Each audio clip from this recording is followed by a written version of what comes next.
She wore a Marine uniform, not a name tag that said problem. But that's how they treated her. Until 4 men stood up. Danielle Freeman didn't have time to sit. Not that day. Not even for 5 minutes. 12 hours on her feet at Camp Pendleton.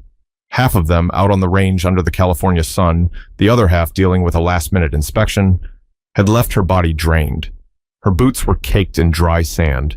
Her green work uniform had faded patches from constant use, and the fabric at her elbows had thinned from months of wear. Her name tag was scratched. Still, she wore it proudly. The clock in the locker room read 2:38 p.m. Her son Jalen's graduation started at 3:30. She had exactly 52 minutes to get across Oceanside and into that auditorium before his name was called. She grabbed her keys, shoved her arms through the sleeves of a light windbreaker, and jogged to the parking lot. She didn't have time to change. The thought crossed her mind. Maybe she could have squeezed in a quick rinse or at least swapped the uniform for jeans and a hoodie. But no, that wasn't the priority. She had promised him. And when you make a promise to a 17-year-old who spent 4 years waking himself up at 5 a.m. for basketball practice, who's never once gotten a detention, who helped cook dinner when she had night duty, you show up, no matter what you're wearing. She merged onto the freeway with one hand on the wheel, the other gripping the bottom of the steering column. Traffic was already building up. Her phone buzzed on the passenger seat, a message from her neighbor, Mrs. Halpern.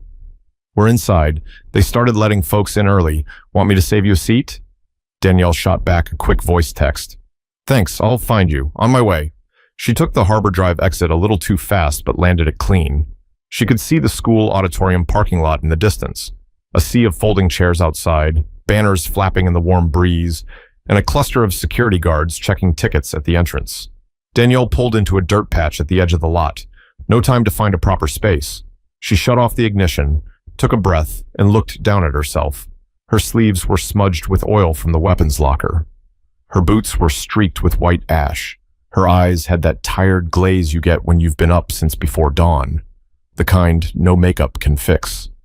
She reached up, pulled the visor down, and looked at her reflection in the tiny mirror. This is fine, she said out loud. You're his mom. That's what matters.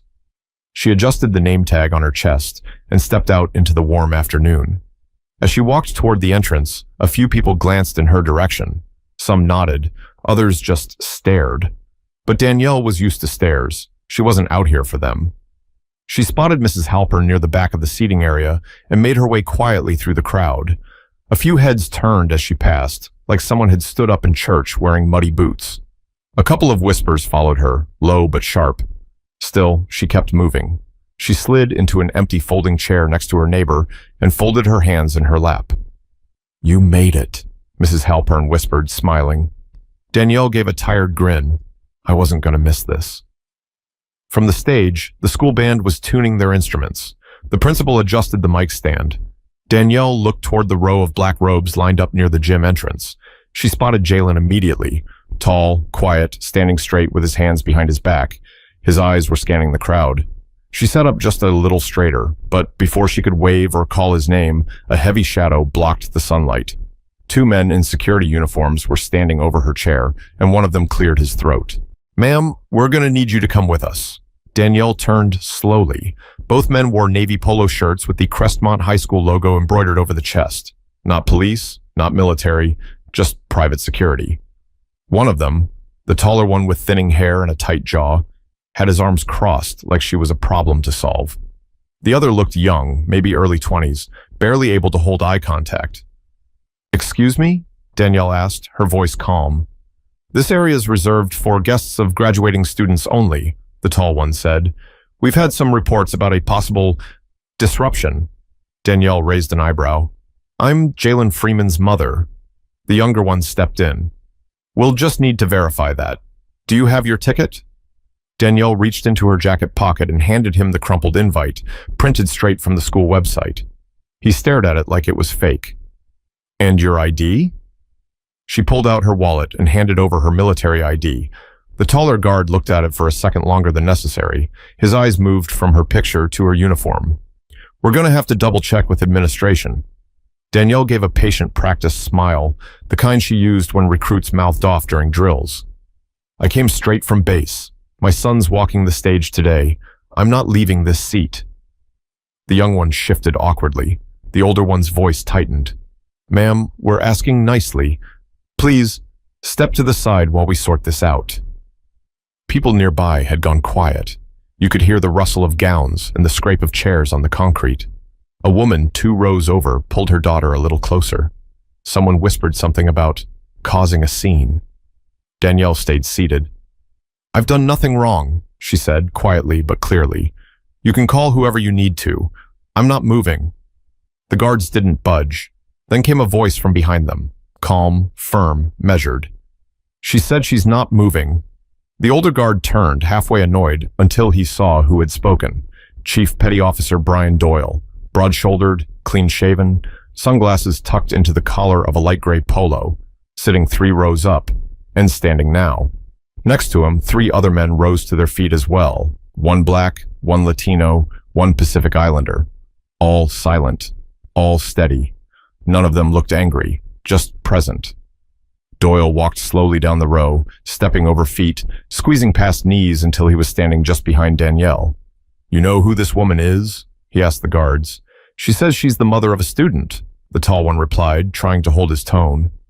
"She is the mother of a student," Doyle said, "and she's a gunnery sergeant in the United States Marine Corps, which makes her your superior in just about every way." The guards looked at each other. The younger one suddenly had a lot more interest in the ground. Danielle didn't move. She kept her eyes forward, her breathing steady. One of the SEALs, Alofa Nua, stood beside Doyle now. "Y'all called the wrong woman out today," he said, almost gently. The older guard's lips tightened. "We're just doing our job." "No," Doyle said, "you're not. You saw a black woman in a uniform and made an assumption. You're about to embarrass her in front of her son, in front of her community, in front of people who owe her respect, not suspicion." The crowd was dead quiet. One of the school staff came jogging over from the side, a lanyard around his neck, walkie-talkie in hand. "Is there a problem here?" Doyle nodded toward Danielle. "No, sir, just some confusion about who belongs." The staff member glanced at Danielle's ID, then at the guards, then back at the growing crowd. "There's no issue," he said quickly. "Thank you, ma'am, for your service. Please enjoy the ceremony." The guards backed off without another word. Danielle finally exhaled, but just as she settled back in her chair, Jalen's name came over the speaker, and he was already walking toward the stage. Danielle stood up instinctively, her eyes locked on Jalen. There he was, cap tilted slightly off-center, tassel swinging, his long strides carrying him across the stage like he was on a mission. For a split second, he didn't see her. Then he did. Their eyes met. Even from that distance, Danielle could tell something had shifted. His smile faltered, his pace slowed just enough to be noticeable. He had seen the guards, the tension, the quiet commotion. His mom standing, looking like she didn't belong. She gave a little wave, small, controlled. Just enough to say, "I'm here, baby. Keep going." Jalen straightened up again and walked the rest of the stage like a professional. Took his diploma, shook the principal's hand, gave the crowd a polite nod, but his eyes darted once more to the seat where the guards had just been. Then he walked off the stage and disappeared behind the curtain. Danielle sat back down, chest tight. She knew that look. She'd seen it in the mirror enough times. That flash of confusion, frustration, and restraint balled up and pushed deep. He was his mother's son, all right. Next to her, Brian Doyle sat back down too. He leaned over slightly. "You okay?" She gave a quiet nod. "Yeah, just didn't want him to see that." "He saw," Doyle said, "but he also saw how you handled it." She didn't respond. There wasn't much else to say. The rest of the ceremony went on, speeches, clapping, laughter in bursts, but Danielle didn't hear most of it. She was thinking about Jalen, about how hard he'd worked, about how she'd barely made it on time, about how they'd turned his moment into a mess. And she was thinking about those guards. She caught a glimpse of them again near the exit. The older one had his arms crossed, standing stiff. The younger one was on his phone, trying to look invisible. When the final name was called and the graduates tossed their caps in the air, the crowd erupted. Parents stood up, kids screamed, balloons floated. A brass version of Pomp and Circumstance blasted through the speakers, but Danielle didn't move. She was waiting. A few minutes later, the students began pouring out from the side doors. Gowns flowing, faces flushed with excitement. Some holding hands, some filming everything on their phones, some already crying. And then she saw him. Jalen was walking fast, scanning the crowd. She stepped forward and waved again, more visibly this time. He made a beeline straight for her. "Mom," he said, pulling her into a hug so tight it lifted her half off the ground. She held him, just for a second longer than usual. "You look tired," he said, stepping back and eyeing her uniform. "I am tired," she said with a small laugh. "But I wasn't missing this." He looked down for a moment, kicked a loose pebble by his foot. "What happened?" he asked. Danielle hesitated. "Doesn't matter." "They were talking to you. I saw. I heard Doyle. You didn't do anything." She looked at him. This boy who used to fall asleep with Legos in his hands, who once asked if Marines get tired too, now almost a man, taller than her, his voice deeper than she remembered. "I didn't do anything," she said quietly. "But sometimes that's not the point." He nodded slowly. "Did you feel embarrassed?" he asked. Danielle smiled. "No, I felt angry, and maybe a little sad, but not embarrassed." He nodded again, biting his lip. "I hate that it happened in front of you," she said, "but maybe it's good you saw it, because now you know what to do when someone tries to take your space." Jalen looked around, at the guards, at the crowd, at the SEALs who were now standing off to the side, watching everything quietly, giving them space. "Doyle's kind of scary," Jalen said. "Yeah," Danielle smirked, "but in the best way." He laughed, and for the first time all day, it sounded real. But just as things were starting to settle, a man in a suit with a clipboard approached. Someone from the school's administration. His eyes darted from Danielle to Jalen, and the apology forming on his lips didn't sound like it was coming from the heart. The man in the suit extended a hand toward Danielle. "Hi there. I'm Alan Prescott, Vice Principal. First, congratulations on your son's achievement. Really impressive student." Danielle accepted the handshake, her grip firm but tired. "Thank you." Prescott glanced over his shoulder, clearly uneasy with the attention. "I wanted to personally address the misunderstanding from earlier. Our security team, well, they were just trying to ensure safety. Tensions have been high these days, you know how it is." Danielle tilted her head. "Tensions?" "I just mean it's protocol. We have to be vigilant. We apologize if it came off the wrong way." Jalen folded his arms beside her. "It didn't come off the wrong way. It was the wrong way." Prescott blinked. "Look, I'm sorry you felt uncomfortable. That wasn't our intent." Danielle's jaw tensed. "Let me stop you right there. I didn't feel uncomfortable. I felt disrespected. That's different."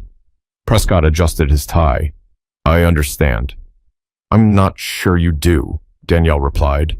"If I walked in here in a sundress and sandals, no one would have said a word. But because I showed up in my uniform, dusty and all, they assumed I was trouble." Prescott glanced toward the guards, who now stood even farther back, pretending to be distracted by their radios.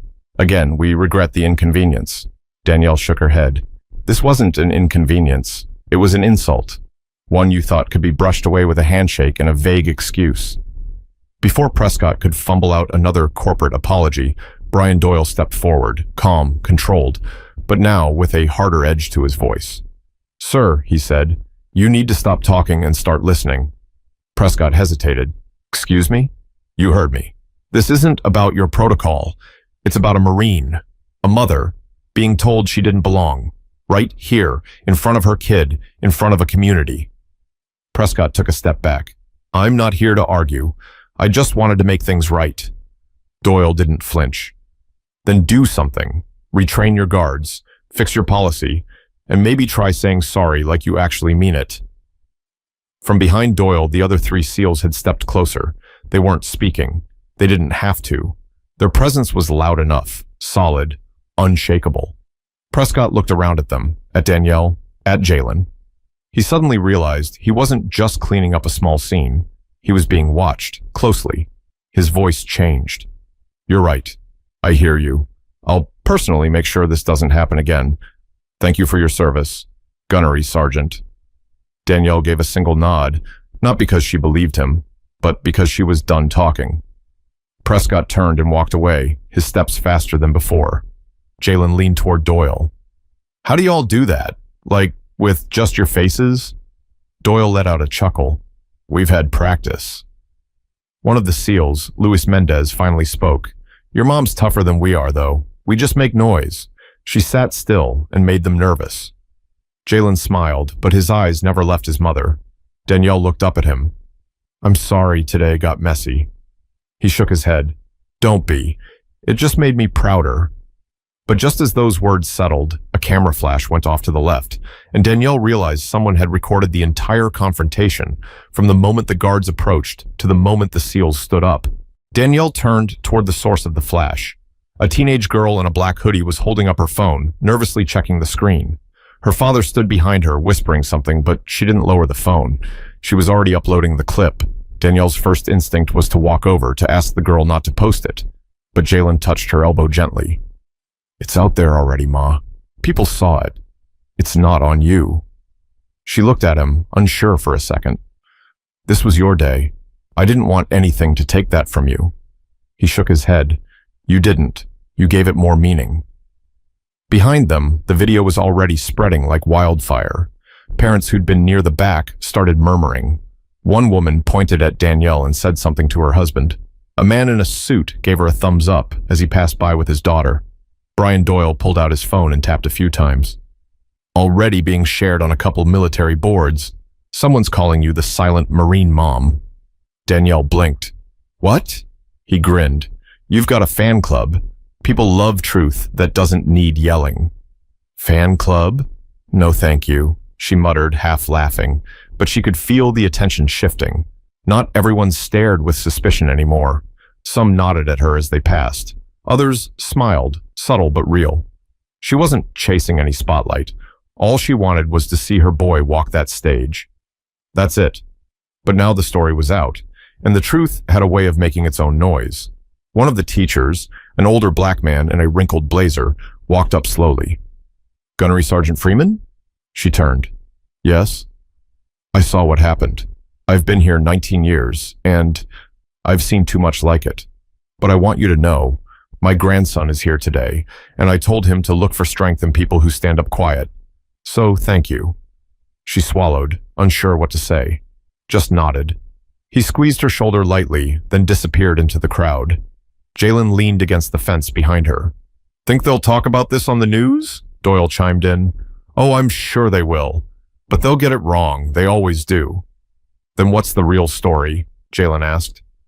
Danielle looked at her son. His gown was wrinkled now, tassel half torn from where someone had stepped on it. His sneakers were dusty, but his eyes were wide open, curious, sharp. She paused. The real story, she said slowly, is about knowing when you're right and holding your ground when someone tries to take it from you, even if it's quiet, even if you're tired, especially then. He nodded. A few feet away, another parent approached with her daughter. I just wanted to say thank you for your service and for how you handled all that. My daughter saw it. We both did. You gave her an example. Danielle gave a polite smile. Tell her to walk proud, no matter what. The girl, maybe 10 years old, nodded fast, clutching her mother's hand. They moved on. Doyle looked at Danielle. You good? She gave a half smile. Yeah, I think I am. But just as they started toward the parking lot, Danielle saw the two security guards again, off to the side near a cluster of folding chairs, watching silently, as if unsure whether to apologize or vanish. Danielle saw them, the guards, standing off to the side, half hidden behind a row of leftover chairs and balloon strings tangled around a trash bin. They looked smaller now, not physically, but in presence. Like the authority they wore earlier had been peeled off by the sun. The younger one, dark hair, thin frame, glanced at her quickly, then looked away. The older one shifted his weight from foot to foot, like he wanted to say something but couldn't figure out how. Danielle stopped walking. Jalen noticed and followed her gaze. You gonna talk to them? She took a breath. I'm thinking about it. You don't have to, he said. I know. She stepped toward them anyway. As she approached, the older guard straightened his back. Ma'am, he began, but Danielle cut him off gently. I don't need a speech. He nodded, eyes low. I didn't know. I didn't look hard enough. Danielle stared at him. You didn't listen hard enough either. He flinched a little. I'm sorry. I really am. The younger one finally stepped forward. Me too. I just followed his lead. I didn't stop to ask myself why. Danielle's voice stayed even. You don't have to explain it to me, but maybe next time stop following and start thinking. That uniform you questioned? That's the same one worn by people who protect your right to stand where you are now. Neither of them responded. Danielle gave a small nod and walked away. Back near the parking lot, Brian Doyle and the other SEALs were saying their goodbyes. One of them, Luis, handed Jalen a folded patch from his vest. For when someone tries to tell you who you are, you already know. Jalen held it like it was something sacred. Then Doyle walked up to Danielle. You gonna be all right? He asked. I'm always all right, she said, smiling for real this time. He chuckled. Still stubborn. And still tired, she added, but proud. More proud than tired. Doyle offered a firm handshake, then pulled her into a quick one-arm hug. Next time you need a seat at a ceremony, just call ahead. We'll get there early. She laughed. Appreciate you, brother. They headed back to their truck. Just four friends fading into the background again. Quiet, steady. Danielle turned to Jalen. Let's get out of here. They walked to her dusty old car. Not much to look at, but solid. Like her. Inside, Jalen climbed into the passenger seat, held the patch tight in his hand. Can I ask you something? He said, looking out the window. Shoot. You ever wish you just stayed quiet? Like, not stood up for yourself back there? Danielle didn't answer right away. The key turned in the ignition. The engine coughed, then settled into a soft hum. No, she said, because if I don't stand up for me, who teaches you how to stand up for you? He looked at her. His face said more than his words ever could. She reached over and squeezed his hand. You did good today. I didn't do anything. You listened. You saw. That's the start. He leaned his head back on the seat. Let the day settle. They pulled out of the lot, past folding chairs and wilted balloons, past the guards, past the noise, back to their life. But before they made it halfway down the street, Danielle's phone buzzed. And this time, it wasn't her neighbor or a group chat. It was a number she didn't recognize, followed by a message that made her blink twice. Ma'am, are you available for an interview regarding today's incident? Danielle stared at the message for a moment, thumb hovering over the screen. Jalen peeked over. Media? She nodded slowly. Yeah, probably some local outlet. Or maybe one of those online blogs that's always chasing heat. You gonna answer? She didn't reply right away. The car was quiet except for the low hum of the AC fighting off the early summer heat. She tossed the phone gently into the center console. Nah, not today. Jalen raised an eyebrow. Why not? She looked over at him. Because what matters already happened. You walked that stage. We stood our ground. What's left to say? He leaned back again, arms crossed, that patch still cradled in one hand. You think they'll post it anyway? He asked. Probably, she said. And people will talk. They'll argue in the comments, take sides, type things they'd never say in person. Jalen cracked a smile. You sound like Uncle Ray. She laughed. Maybe he was right about some things. They hit a red light. Danielle glanced into the rearview mirror. Behind them, a father was snapping photos of his daughter on the sidewalk, both beaming. Graduation caps, hugs, silly signs, all the things the day was supposed to be. You mad it got messed up? Jalen asked, softer now. Danielle shook her head. Not messed up, just real. This is the world we live in, but that doesn't mean we stay quiet in it. The light turned green. She tapped the gas gently. People think the fight is always loud, she continued, but sometimes it looks like a mom staying in her seat while someone tries to shame her out of it. Sometimes it's just holding your ground long enough for someone else to see you. He stared out the window, nodding slowly. They pulled into a gas station just off the highway. Danielle stepped out, filled the tank. While she pumped, she watched a young couple argue across the lot. He was raising his voice. She wasn't backing down. Danielle didn't know what they were fighting about, but she could tell. The woman wasn't scared. She was standing her ground. And the man, he was learning. When she got back in the car, Jalen had his phone out. Ma, I was thinking, you should talk about it. Maybe not to reporters, but like, At the base or online, just people need to hear it from someone who gets it. She looked at him. You think so? Yeah. I mean, how many people freeze up when stuff like that happens? You didn't. That's something. Danielle thought about it. Not the internet, not the cameras, but a quiet room, maybe a circle of young recruits or single moms at the support group on base, even just one-on-one with someone who'd been through the same storm and never told anyone. Maybe Jalen was right. She pulled out her phone again, typed a new note. Hold your ground, not out of anger, out of love, for your kids, for your story, for the space you already earned. She hit save. For now, that was enough. Jalen grinned at her like he knew what she'd written. What? Nothing, he said. Just glad you're my mom. She smiled. Me too. As they pulled out onto the road, the last of the sunlight hit the hood of the car. She checked the mirror one more time. No guards, no stage, no crowd. Just her, her son, and the road ahead. Sometimes life tries to push you out of places you've earned. Don't move. Stay steady. Your presence matters more than their permission. If you've ever felt out of place, like you didn't belong somewhere you know you earned, speak up. Stand firm. And if you see it happen to someone else, be the one who stands beside them. You don't need a spotlight to make a difference. Just the courage to stay in your seat.